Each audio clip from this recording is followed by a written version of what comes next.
My goal here is to make you guys as much money as humanly possible. If you're a lazy motherfucker, you better have a load of leverage. Now you have a $300 million a year exit rather than a $25 million a year. He's like, that sounds better. Here's what's crazy. He 10x the company. He just added $10 million to his net worth. So we're gonna start with a little exercise. I'm gonna call it the magic wand, all right? So right now, if I have a magic wand or you have a magic wand and you wave it and you get to make as much money as you want, all right? So write down or at least think about it in your head what number that would be per month, okay? How much money are you making per month? Okay. Hopefully it doesn't take too long to think of a number. Now, who here currently is making that amount of money? Please raise your hand. Wonderful. So what we have just done is established a gap between where you are and where you'd like to go. Fantastic. So here's you. Here's goal, which we all just established. Now, in scenario one, you have these goals, right? And there's all of these different ways of getting there, right? And the problem is, you're like, which one do I do? Before I explain more on that, scenario two is I don't know what to do to get to there. Let me tell you how these feel. This one feels like anxiety. So, if you feel stressed or you are overwhelmed about which thing you should do, that's this.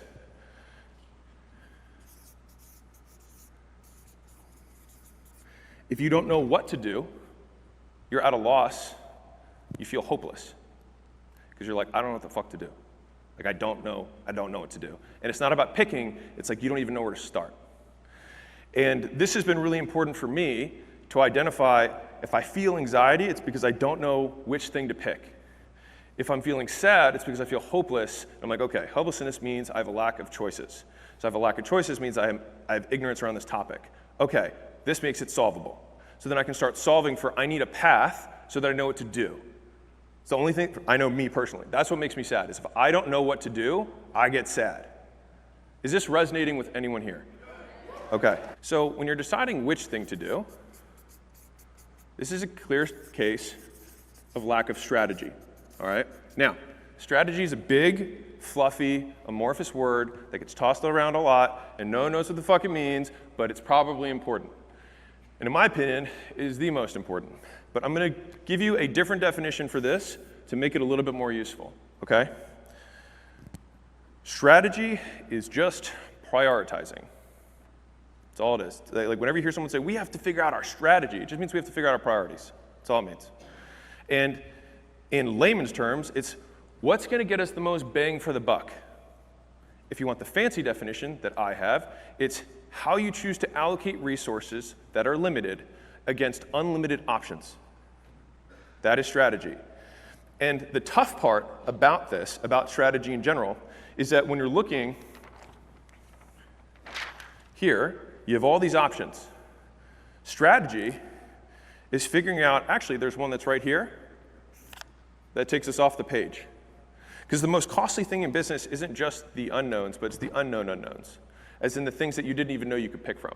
I show this to say that right now, if my goal here is to make you guys as much money as humanly possible by the time I am done my 46 minutes,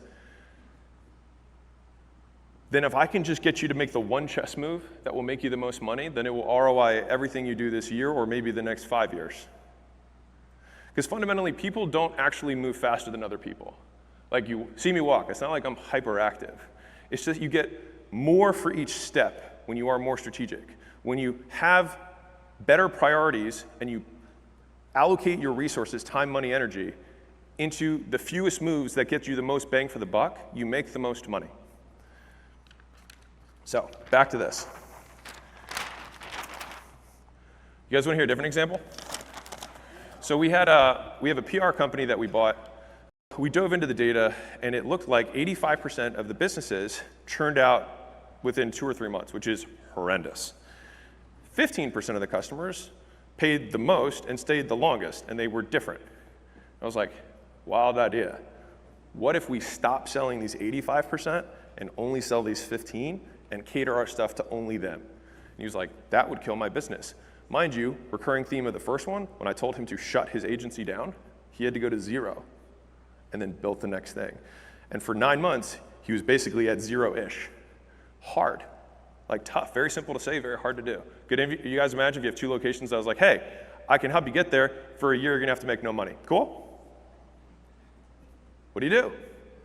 Play long game, right? And he was willing to do that. And that was me talking to him off a cliff every week, being like, hey man, we're gonna get there. And so with this individual, with the PR, he cut 85%, we catered the messaging, and we made it way more niche down to this specific avatar, and we 10x the price, and now we sell more units than we did before. We 10x the company. Strategy, rather than thinking, okay, what am I gonna do to just get more? Now, there's always a time for more, believe me. Violence is the answer, big fan, all right, of brutal, relentless effort. But we wanna make sure that we're capturing the most per unit of effort.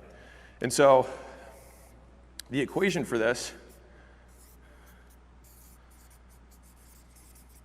is volume times leverage equals output, which means the more times you do something and the more you get for each time you do it, the more you get ultimately. Now, if you're a lazy motherfucker, guess what? You better have a shitload of leverage. No, you can be lazy and still make tons of money. You just have to have lots of leverage. You gotta be really strategic in the moves you make. The more activity you have, the more you can let a little bit of that violence work for you, but it ends up becoming a cap soon enough. Because at the end of the day, we only have X amount of hours, and if you want to do big shit, you need a lot of other people's hours to work for you, which is a form of leverage. I'll give you a third one. So we had a company that is an association of trying to keep it vague. Let's call it dentists. Association of dentists. They had a business that they glob all the savings together of all the dentists so that they would charge less than all of them saved with the conglomerate of buying power, right? So if you save $30,000 a year as a dentist, they would charge 10, super sticky model, great business. And so he's like, hey, I think I could sell this thing for 20 or 30 million. And I was like, how many dentists do you have there? He's like, I don't know, 500. I was like, and they all run the same systems? He's like, yeah. I was like, what's the average dentist make, per unit? He's like, I don't know, 500,000. I was like, wild idea. What if we take 10 every year, bundle them up, and sell them for 100 million every year? Get 20%, give 80% to them. That'd be chill, right? I was like, then you get your exit every single year. And then, if you want to sell it, we exit the machine that does roll-ups. Because then you have roll-up machine does 20 or 30 million a year in profit, and we get 10x on that. Now you have a $300 million a year exit rather than a $25 million a year. He was like, that sounds better. I was like, I'm with you, I agree. Strategy, prioritizing. What move will get me the most for the effort I put in? All right, now, this is a perfect transition to you're like, okay, that sounds very pie in the sky. So, next TikTok, theory of constraint. So everything that we do at acquisition.com and the approach that we have with growing any business is spending a lot of effort to try and identify the constraint of the business, because every single business is constrained. There's one thing that is limiting its growth. So right now, and here's the fucked up part, who here works all the hours of the day? Like most of the hours that you're awake? Okay, half of you. If your business is not growing as fast as you want it to, you are working on the wrong stuff. If it has stayed the same, and you're spending all your time working on it, you're not going to get more hours. So you're doing the wrong shit. So it means that you have not properly identified the constraint of the business. So I'll give you an example of this. We had a media company that came to us, big YouTubers, 40 million plus subscribers, and they were like, hey, I was like, what's the goal? They're like, we want to make money. I was like, cool, love it, great goal. So they're like, we think that we need to create a better media machine. It's like, okay. They're like, we need to really systematize this and do it better. It's like, okay. How are you monetizing? AdSense. By the way, very inefficient way to monetize. Okay. And so they're like, I think these are all the things that we need to do to eliminate our constraint for our production. Cool. It's like, have you thought of, wild idea, maybe we just the constraint of the business is that you don't have something to sell. I was like, you're like a 97 out of 100 on media, and you're a 0 out of 100 on shit to sell. And you're trying to talk about how to get to a 99, rather than like, if we just went from 0 to 20, we would probably make you 10 times more money than you're currently making. And so that is an idea of the theory of the constraint, right? Like the constraint of that business was not media. And many of you, the constraint of your business is not making better fucking workouts, right? That's not the constraint. It's not the constraint, right? That's not the constraint. And so right now, if you spend all your day working on shit that doesn't move the ball, working on the wrong shit. So let me tell you how we do it so that hopefully you can too. So one of the questions I like to ask is, why can't we 10x this business? Like, why can't we? And sometimes asking that question, and then it becomes really apparent what the problem is. And the answer is sometimes, well, we just need to hire all these people. It's like, well, then let's fucking do that, right? And so here's how we transition into the tactics around this.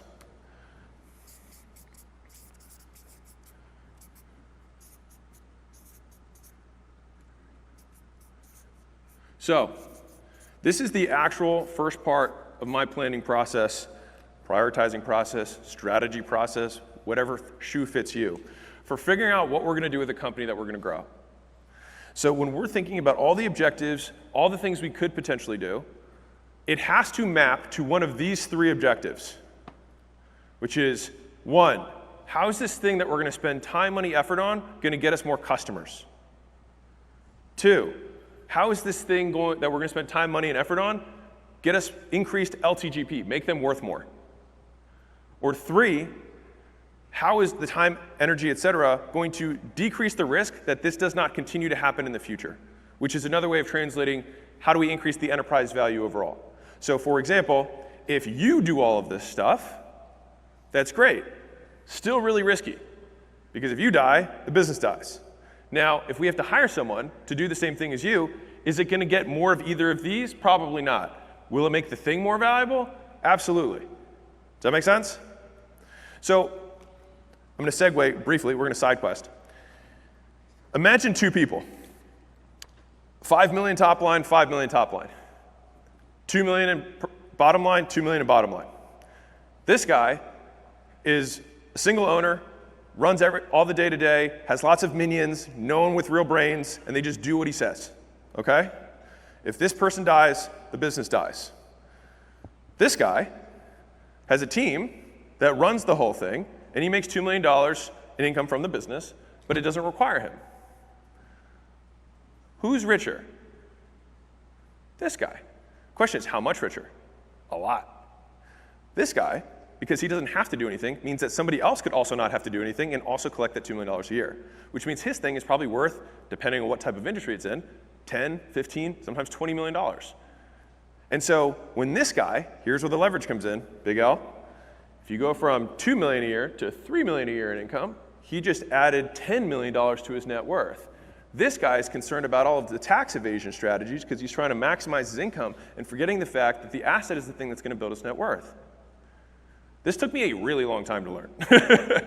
Like, an absurdly long time. Everything I did was all about, like, how do I take the income I have, be more efficient with it, blah, blah, blah, blah, blah. When it's really like you become wealthy from the shit you own, not the shit you do. So everybody here has a business. And right now, many of the businesses in this room are not valuable. No one would buy them. Because it's really just you with some helpers. And so the idea is that we have to transition, and this is a skill that is worth getting, because no matter what you do for the rest of your entrepreneurial career, you're going to need people. You need to have the skill of hiring, recruiting, training, onboarding, managing talent. Who here has one amazing superstar person who works for you? Cool. Imagine if you had 4 of them at your one location. How easy would life be? Right? You make a ton of money. Here's what's fucking crazy. The difference between small businesses and big businesses is how many A players they have. And so what happens is most small business owners hire a lot of people, get lucky, one sticks, actually works their ass off at a fair rate, and you're like, oh, man, if I had 6 more Sandras, right, I'd be good to go. The thing is that big business owners maintain a higher level or a lower tolerance for mediocrity. And so they actually do keep looking until they find 6 Sandras. And then it does become too easy for them to kill it. Because I got 6 Sandras, how could I lose? That's the idea. Make sense? Okay. This took me a long time to learn. Like, I would just put up with people who were mediocre. And right now, many of you think of somebody who's mediocre on your team. Actually, I'll make it easier. Think about that person that you thought about today who you shouldn't have thought about. Because if they're not making you money and you're not sleeping with them, don't think about them first thing in the morning. All right? So, anybody have somebody in mind? So, if you have that person in mind, that person is taking up 25% of your bandwidth. What a cost, right? And probably many of you, the biggest lever of growth is on the other side of a few hard conversations. I now talk to portfolio CEOs all the time. And it is incredibly clear the people who will win and the people who will not is simply based on their ability to confront discomfort. And it's interesting because this is a mostly, it's kind of 50-50 actually audience, between male and female. But a lot of guys beat their chest. I can cold plunge. I can run a long time without stopping. Woo, lift lots of weight. But you can't just say, hey man, I think you suck a little bit. Real. Can't do it. And for that reason, they suffer for fucking decades because they can't fire Sarah. Not Sandra. Sandra's a stud, right? Can't fire Sarah.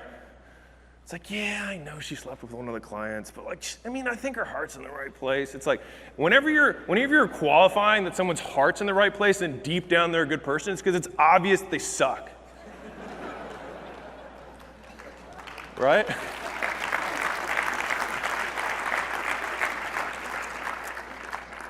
Hit a nerve on that one. So right now, do me a favor. Write down the name of the person that you know you need to get back to and start what we call a performance improvement plan. Which is you've got 14 days to fix your shit or get out. And many of you can't even have that conversation because you're too much of a fucking pansy. Real talk.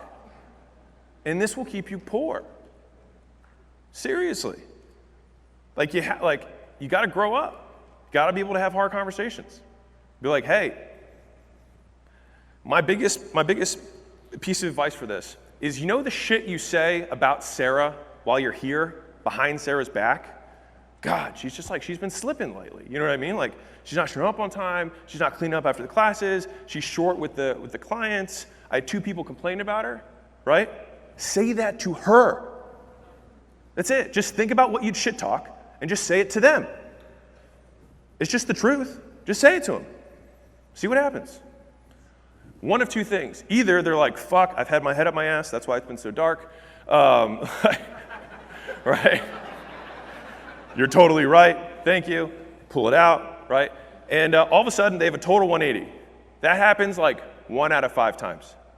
4 out of 5 times, you say, these are the things that you have to do. They either say, I won't do that, or they say, sure, I'll try, and we both know they're not going to. And then you elegantly exit them from the business. The problem is that right now, Sarah teaches like 6 classes. Fuck. Now what? Got to find somebody else. She's killing your business. So get rid of Sarah, all right? So that was a side quest, but hopefully we found some treasure there. And write the name of the person you need to have that hard conversation with and be like, there's this fucking speech, and this guy was talking shit about you, and I should have talked to your face. And so this is me talking shit to your face so that I feel better about it. You kind of suck. Okay. Thank you.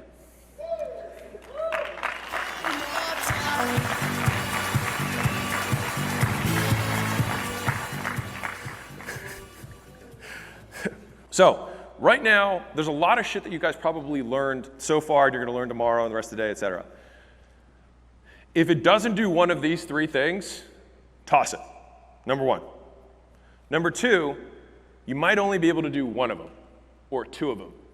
And so then you got to pick, okay, of all of these things, which of these has the highest likelihood of working with the least amount of effort? You do that one first. And as silly as this sounds, many of you won't do this. And the reason I say this is because I talk to people who are making $1 million a month, $1 million a week, and they sometimes forget too. So like, when you have the same conversation over and over again, you start to develop frameworks around it, all right? And the first framework that I wanted to give you around strategy is, how does this get us more customers? How does this make them worth more? And how does this increase the likelihood that those two first things don't stop happening?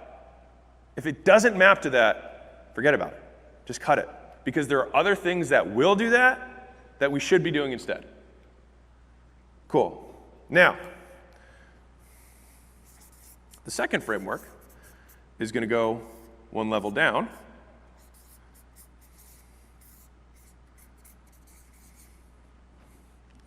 What, who, how.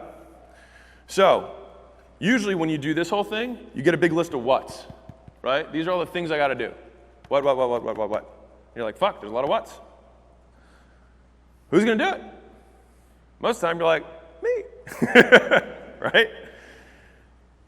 The difference between the guys who become bigger business owners and the ones who don't is they have to think, how can I get my team to do this for me? Now, this is not a team talk, but I am telling you that the reason that Gym Launch went from 3 million a year or whatever it was to 37 and still cranks was because of Layla.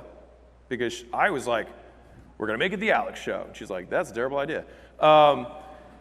And so she built a team and started empowering the team. She's like, you can't do that. She started taking things off my calendar. I was like, hey, I like that. She's like, no, not for you. That's for Sandra. Look, I got 6 Sandras. They all want to work. And so what ended up happening is, has anyone given a task to someone on your team and they actually just did a great job with it and you're like, oh, thank God, that was awesome. Anyone had that happen? Okay, so big businesses do that all the time. And you just do it with lots of Sandras. And if you can't give shit to any Sandras, then you're the problem. Because you have really low standards, and you're a pussy. You can't have hard convos. That's what it is. Like, literally, it comes down to that. Big macho guys can't tell the female trainer that she sucks. Can't do it. You can't do it. And so what happens is we have this big list of whats, and then we put Santana on the first 2, and we're like, but man, it'd be cool if we could do some of these other ones. Who should we give it to? And then we start assigning the who's. But here's a fun trick. If you've given the same who, the same thing, 12 weeks in a row, like each quarter, and the what's not done, the who's the problem. Winners win. And I'm sure that the best people that you have on your team hit the ground running, started taking shit off your plate immediately, started executing, everybody loved them. Remember what that felt like? That blueprint is what talent looks like. And you just have to do more of that. Get more of those people. Which then opens up the next thing, which is, I'm not the type of leader who will attract that type of talent. I don't have time to get into fixing you right now, but that is what the next thing that happens is. Okay, fantastic. So, TikTok over for this strategy session. Go to the next one. All right. Oh, good. I'm great. I'm crushing on time. Next framework for you.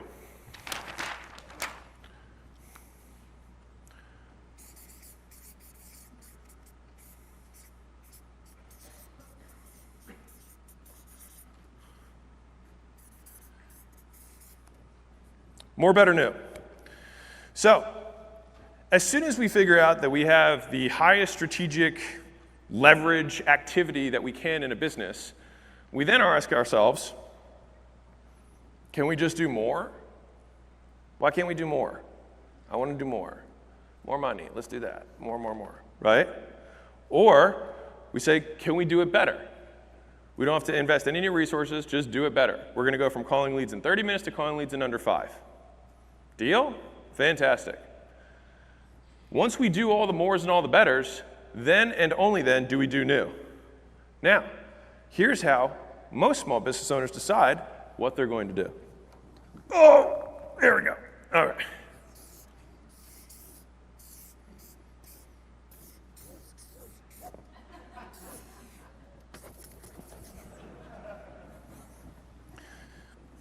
New. And the thing is a lot of you guys are going to come back from here with lots of new. And you're going to be like, hey, team, I'm going to vomit all over you. I'm going to make no plan. It's going to be awesome. And they're just going to be like, let's give it a week. He'll forget about all the things he said, and we'll go back to normal. Real talk. That's What's going to happen? Gym launch, since we sold it to whatever-ish years ago, whatever the time was, 2021. I'm so proud of Kale and the team because they consistently ask, thank you, how can we do more of what we're doing? How can we do it better? Gym launch has grown 40% since Alex and Layla exited the majority share. We still own 30+% of it. And I think in a lot of ways, Kale's a better CEO than I am because I also like new shiny things too. But Kale is super disciplined. He's an exceptional CEO. And there's a lot to learn from him. How can I do more? How can I do it better? So it's like, hey, dude, I think we should be getting on TikTok. He's like, you know what we could also do? We'd fucking double our cold call team. Do that. What if we do that? What's the likelihood that if we double our cold call team, we'll make more sales? High. We already have a trodden path there. Let's just do more of that. But what about TikTok? It's like, yeah, likelihood that we're gonna get sales? I don't know. We've never done it before. I don't know. But what about this kid I saw on the internet? He's making millions. Let's just double our cold call team. And then let's look at our better and say, like, do you think we can clean the numbers more? Do you think we can improve the script? Do you think we can follow up faster? Do you think we can personalize the reach outs more? Probably. And so right now, this is real. The thing that is killing most of you guys is the desire to 10x in 90 days and then not doing it and trying something new and hoping for a silver bullet that never comes. It's 100 golden BBs. Like the big businesses, it's just golden BBs. It's just improving lots of little things over and over again. The 40% improvement that Gym Launch has had since we sold our majority share there's been no one thing. And man, wouldn't I love to make that short video. There isn't one thing. We just improved a lot of little things. And that creates the big outcome. And so right now, you probably have this big list of should do's. Like, I should do that. I should probably email my list sometime, right? At some point, I should do that, right? I should probably do more cold DMs or do more reach outs. I should probably make more ads to run. I should probably do that. I should probably figure out our pricing and optimize it. I should probably create that sales training program or get my team to go through that sales training program. I should probably set up a role-playing cadence for my team so they sell better. But you know what's new? That sounds cool. The should do's, if you actually just wrote all the things that you need to do down and then you tick them off and you realize that it takes 2 years to build an exceptional business and you did nothing but just actually do all the shit you know you should be doing, you usually build a pretty exceptional business. It's the rush that kills everyone. It's the hope that this new thing is somehow going to shortcut the work that needs to be done. And like this has just been truer and truer because the thing is that that list for a $10 million company is longer and bigger. That list for a $100 million company is longer and bigger.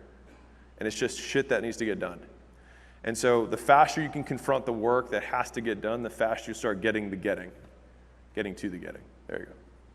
Is this making sense? All right. Thanks, man. Appreciate it.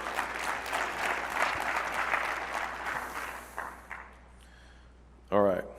Now, you're going to have a lot of different things. You're going to have a lot of different things that you could do, right? And you've noticed this is the central theme, is like you've got a lot of decisions to make, and I just want you to make the right one. I want you to make the one that makes the most bang for the buck. And an easy way to order this is impact, ease. There we go. So when you have your big list of shit, just put it as 1, 2, 3, 4. Just put a number next to it. Really easy. Lots of impact, really easy. Do these first. Then, once you've done all of those, hey, don't consume any more information. Once you've done, wait, but I haven't fit. Once you do all of these, then start working on these. Then start working on these. Then fuck these. I really want to rebrand the logo. Why? No one knows that you exist to begin with. What are we talking about? You're like, I want to rebrand. It's like, why? Like, you have a nameless, no one has any association with your first thing. Like, Xerox is just made up letters, right? They created a brand because branding is the consistent action of associating the unknown with the known, right? I know I'm supposed to talk about social media branding. I didn't think it was going to be super important for you guys because you don't need to, for now, in my opinion. Not because it wouldn't benefit you, but because there are other things that I think would benefit you more, just to be clear. Okay. Now, I'm going to give you this little tirade, and then I may have time, but I may not have time at the end for Q&A. We'll see. So, oftentimes the things that is limiting the business is the big, obvious thing. So, we have really big egos about our business. We assume that it's exceptional. We assume that it's excellent, right? But in your heart of hearts, you probably know that if you were actually fucking exceptional, you would not be asking questions about how to get more leads. Because you would have people referring their friends. And referrals, by the way, are nonlinear in that they are exponential in nature. 2 bring 4, 4 bring 8, etc. So the book, the $100 Million Offers book, was probably my first big experience with that because I spent like a very long time writing it. And then I gave it away for 99 cents. And I made one post, and I think this one I had like 20,000 Instagram followers in total, and I didn't have really any other platforms. And that book, to this day, sells more copies every month than it did the month before. And like last month, it sold 25,000 copies. It's like almost 1,000 books a day, 1,000 customers every day. No marketing spend, just word of mouth, right? And 14,000 5-stars. And so, like, it's the big obvious thing. And from being in the room with billionaires and decabillionaires, the thing that has become so clear to me is that the people who are obsessed with their product are the ones that get the compounding. And so every business needs to have some sort of compounding vehicle within it. Otherwise, you're going to spend the rest of your life trying to promote it. So think about it this way. If I spend 2 years trying to write a book, and at the end of the 2 years it's exceptional, I'm going to give the alternative example first. If I spend 2 months writing a book, and I publish it, and then I have to spend the rest of my life trying to promote it to get people to buy it, it's a tough life. Low leverage. On the flip side, if I spent 2 years trying to build something fucking incredible, and then let my customers market it for me for the rest of my life, more work up front, less work long term. It's just that being willing to delay satisfaction or gratification is, in my opinion, the single greatest skill that you can develop. And what's wild is that a lot of you guys think you have that skill. You only do when it comes to cookies, but not when it comes to money. And so you like give your clients all these lectures about self-discipline and being hard and like, you know, believing in your better self, but like you will take actions that are in direct contradiction, that same thing. It's just we're switching calories for dollars. Same thing. And so when I see a lot of the gym owners that struggle, it's just the big obvious thing. The sandwich sucks. They're like, dude, what's the new marketing thing for like gyms? I'm like, have you tried your sandwiches? They are terrible. Why would you want more people to know? Right? Like it's real though, right? Like imagine I had a mediocre book, which is what most people would have, and then I spent tons of money trying to market it. Why would I do that? It sounds ridiculous when you think about it. You're like, I'm just gonna let everyone know I'm mediocre. That would suck. But that's what a lot of people in this room do every day. And so the thing is that, in my opinion, if I were to start a gym over today, I would consistently work on the actual product, the experience, the way people get greeted, the trainings for all of the teams, into the world's simplest model. And until people were not leaving, I would not be worried about bringing more customers in. Once you get that right, then when you're pouring all this gas in, you can catch it. Because if you got a hole out the other side, your constraint is the fact that people don't stay. And so the biggest thing that you have to solve for, because now we buy into a lot of brick and mortar chains, it's one of my favorites, unsurprisingly, is LTV, or lifetime gross profit, over everything. The guys who can spend the most money on marketing are the ones who make the most money from ads. So when you see these massive marketing companies or these massive campaigns that are out there, it's not because they're better at marketing. It's because their LTV enables them to spend as much as humanly possible on the marketing. If you print cash on the back end, you can get silly on the front end. This has to sink in. Like, this has to sink in. And I keep being repetitive about this because I continue to get the same questions whenever I go, and it's like, what's the new marketing trick? What's the new hack? And it's like, you have to solve the root issue. And it's kind of like it's like the gal who's like, hey, is it keto? Is it intermittent fasting? Is it, like, I'm just trying to give the parallel here. Like, that's what you sound like. You don't get it. You got to understand how to count your macros. It is what it is. Done. And so, like, in the business, it's like you have to figure out how to get the mousetrap to work, even at its simplest level, so that people actually like the thing you have. And I just feel like so many of the gyms that I see and I go to, it's obvious, like, it takes 5 seconds to see why they're not successful. And the gym owner, because they're in it, can't see it, because their ego, their identity is attached to it. Because you think that if your gym sucks, it means you suck. And that's not true. So you have to break that. You should be like, oh yeah, we suck at that. Onboarding, non-existent. Churn, through the roof. You should see my trainers. Sleeping with each other, it's terrible. Place, absolute pigsty, right? So what's your plan? I'm gonna market it. I'm gonna market it.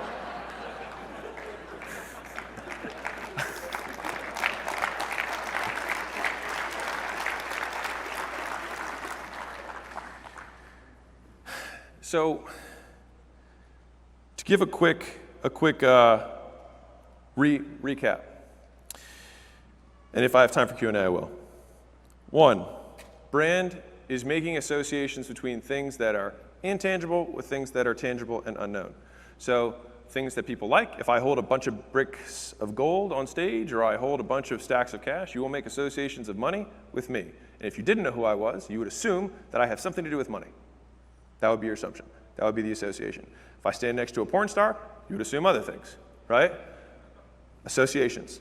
And so if you want to build a brand, associate the service that you have with the intangible ideas you want the prospect to believe about you.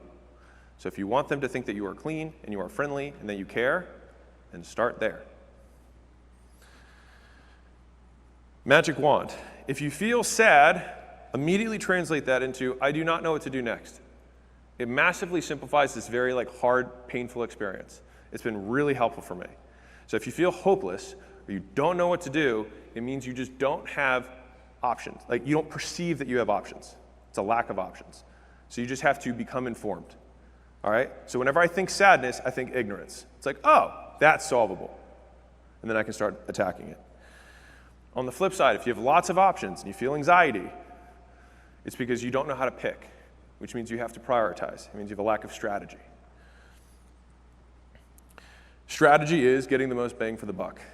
It is allocating finite resources against infinite options. And some of the biggest strategic moves are outside the board. And that's where sometimes having gym launch, other people, et cetera, is helpful because you have outside eyes.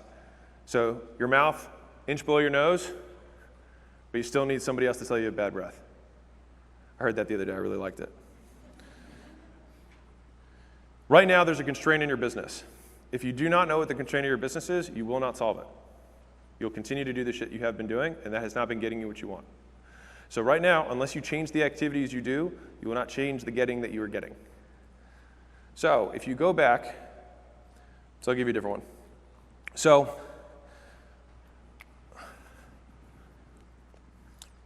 intelligence and learning. This will be fun.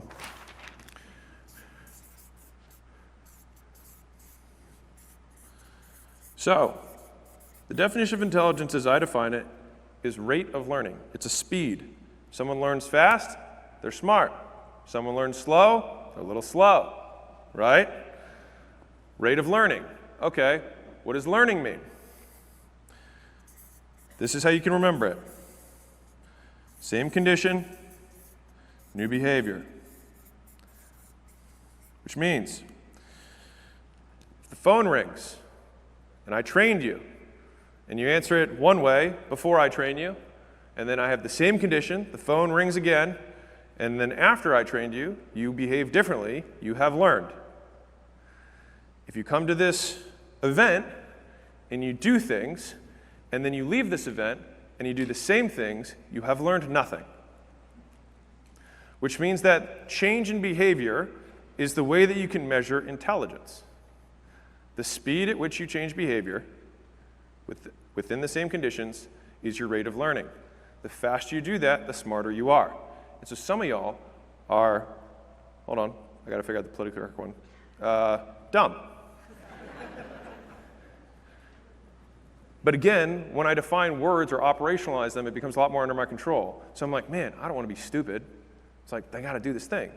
I went to this marriage seminar, and they say that when my wife walks in the door, I should say something nice to her. Damn, right? Walks in the door, you went to the seminar, and you're like, nice blouse. She's like, is that the top one or the bottom one? We're like, I don't know. One of them, right? And so, same condition, new behavior. It's also a great way to teach your team, which is like, I'm going to present this condition. We're going to train. And when I present this condition again, I need you to change your behavior.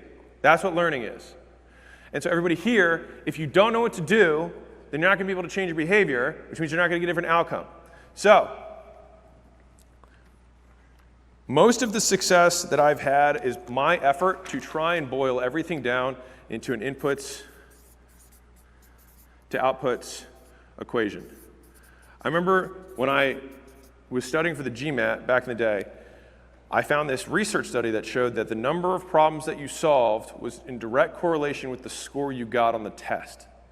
And I was like, oh yeah, okay, this is a clear input-output. Like, life isn't always this clean. But I was like, fantastic. So I did about a stack of phone books this high. I did 4 hours a day for 16 weeks of problems. And then I scored above Harvard's mid-score. I didn't start there, but I had the graph. I was like, the more problems I do, the higher my score is. And by the time I got to the actual test, I was like, I've literally seen every one of these problems before, and I've done all of them 100 times, right? So it became really easy. And so if you don't have the inputs-outputs equation, which will be the last thing I do, because Kale asked me to talk about leads, then you're not going to get there, all right? So I'm going to give you guys a sneak peek. You can write it down. You can't take pictures or talk about it. There's only 8 ways to get customers. You got warm outreach. You've got cold outreach. You got paid ads. You got content. These are the only 4 things that you can do. So if you claim that your constraint, because everything's amazing about your gym and your trainers aren't sleeping with each other and the gym's really clean and people don't churn and you're priced appropriately and you have a really good onboarding experience and people get reached out on a regular basis to check in on them to show that you actually give a shit. You do all that stuff, right? And you think that your constraint is more marketing, which by the way, everyone thinks that's what it is. And if you keep thinking that, nothing changes, maybe you're wrong. Anyways, let's talk about leads. So these are the only 4 things you can do. You can either post content, do warm reach outs, do cold reach outs, or run paid ads. Simple. I like to quantify this by the rule of 100, which means you either spend $100 a day on ads, you do 100 cold outreaches, you do 100 warm outreaches, or you do 100 minutes of content. You do it every day. And if you want to get there faster, do more. Because you'll also get better, because you did more. Just like the problems on the GMAT test. If you're not doing this stuff, what are you doing? You might be thinking about marketing or advertising, you might be strategizing, planning. You're not doing any of it. And the amount that you get will be directly proportional to how much of this stuff you do. This is how you let other people know about stuff. That's it. That's all there is. Now, OP is other people. You've got your customers, who can refer you people. You've got affiliates who can send you people. You've got employees who work for you. And then you've got agencies. Those are the other 4 types of people who can get you the stuff. If you think about it, any of these 4 do these on your behalf. This, by the way, is leverage. If I can go get my customers to tell everybody about my book, then I won't have to. If I can get affiliates, all the chiropractor places in a 5-mile radius from my gym and all the massage studios in a 5-mile radius from my gym to just give a free month with any new customer they have because they know that I will treat them right, then I can just have 200 different businesses that come to me. Now, do those 200 businesses come out of the sky? Nope. What would you do? Warm reach outs, cold reach outs, run ads, or make content targeting those people. Then they'd come, and then they do those things on your behalf. Agency will do those things on your behalf. Or if you do all that stuff, then you cold outreach, warm outreach, paid ads, and make content to get employees. And then the employees will do those things on your behalf. Is this simplifying some shit? Right now, business can feel confusing. And usually it's because we have not defined terms. If you define the terms, then you can know what you're actually talking about, rather than like making noise with your face, okay? If you don't make noise with your face and just know what you're talking about, it becomes a lot easier because the variables become defined. And so if you want to get more leads, you have to do these things. If you want to get even more leads, you get other people to do these things for you, which starts with you doing these things to get those people. That's it. I have 3 minutes. So, I'm going to see if I missed anything. By the way, giving away really good free stuff, great way to get more people to opt into your thing. Just in case anybody needed to be convinced about doing free stuff. Who here wants to know what it looks like when it's all the way right? Yeah? Talk about scaling it? Okay, so this will give you a little bit of vision for the future. So, we love local brands. They're great. They're wonderful capital compounding vehicles. What you need to know is how much does it cost to open a facility? All right? Cost to open.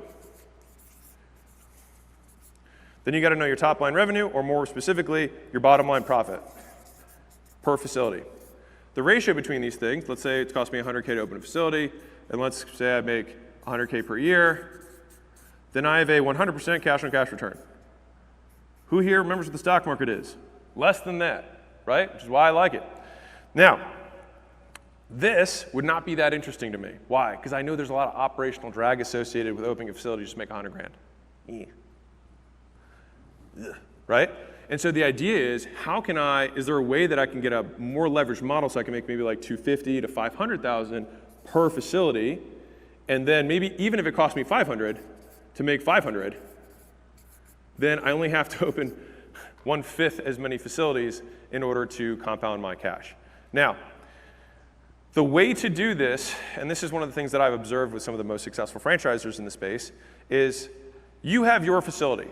Now, it has been your special child. You have lots of doodads and lots of whiz-bangs that you've attached to it, specialized sessions, blah, blah, blah, blah. The franchises that are the most successful, simplify it. Even if their corporate or headquarters has like all this stuff, when they want to scale, they massively simplify. They think, how little square footage can I possibly use? Because I'm not using this to fulfill my ego, I'm using it to fill my bank account. Big difference. How little can I make this so that I'm really efficient with capital? And then how can I make it as little operational drag as possible? I can do it with 6 people, but can I do it with 3? How would I incentivize those people? I know it went from like clouds to dirt here, but that is how you unlock going from 5 locations to 50 locations. And then you start building the machine that builds the locations. So then you have launch teams that fill it up before it opens. You turn it over to management. They keep running it. And the big key of making all of these work is that it can't just be based off some unique acquisition channel, because those all eventually go away. All advertising platforms will eventually become too expensive and they will eventually die because attention always moves, right? And so the only way to become enduring with your business, like if you really want to if you want to sleep well at night, you have to fix the back end. If you know that if you don't sell any new customers, you're still going to be fine next month, and you do that for 3 or 4 more months and you'll still be fine, that's the perfect business to then go market. But like that's the boring work that no one wants to do. I'm going to end with this one thing. A franchisor of a really popular, not really popular, they had I think 20 locations, franchise, came to me. And he's like, my franchise isn't working, right? And they had, I think, 6 corporate stores, 14 franchised, and the average store cost about $1 million to open, and they made about $150,000 in profit per year. Ugh, right? It's like you might as well just like invest in a stock and just not bother, right? Like that's what you have to think with. And when I saw that they were doing, I think the average was like 1.3 in top line and 150 in bottom line, and I think they were running like a very small margin. I thought to myself, I think it was actually less than 150. Point is, shitty margins. He was trying to figure out how to market his franchise better. How ridiculous is that, right? But the thing is that like many people who are in this room are thinking the exact same way. And so instead what I said was, hey man, I actually think your margins blow, and I think you have a lot of interest, because that's why I took the call, I knew the brand. And I was like, I think you have really good products. I think you just have to get the ops right. So get your margins in check, right? You've got this menu that has 500 items on it. Boil it down to the top 15 that everyone usually does. Look at all the ingredients by type. See if we can negotiate better deals with vendors, because we're going to consolidate all of our demand. We'll get more volume, et cetera, et cetera. And so what I did was I said, hey, we've got 12 months. I want you to spend 1 month, 12 months in a row, to get 1% profit back. Month 1, you get 1% back. That's all you have to do. It's my only thing that's 1% back. And next month, you're going to find another 1%. Next month, you're going to find another 1%. That's all you have to do. And hey, if you find 3 months ahead. Next month, another 1%. And 12 months from now, you would have a business that would be sellable, would be investable, and would have already tripled or whatever was the profit of that and made it a scalable enterprise. But he had spent 10 years, 10, trying to scale the franchise, when it was the big obvious thing. The sandwich just wasn't that good. The sandwich in the literal sense was okay for the customer, but it was terrible for the investor. So he had to fix the model. And so I think right now, a lot of everyone here, as much as everybody loves to come for leads, and that's great, a lot of you guys are just serving mediocre sandwiches.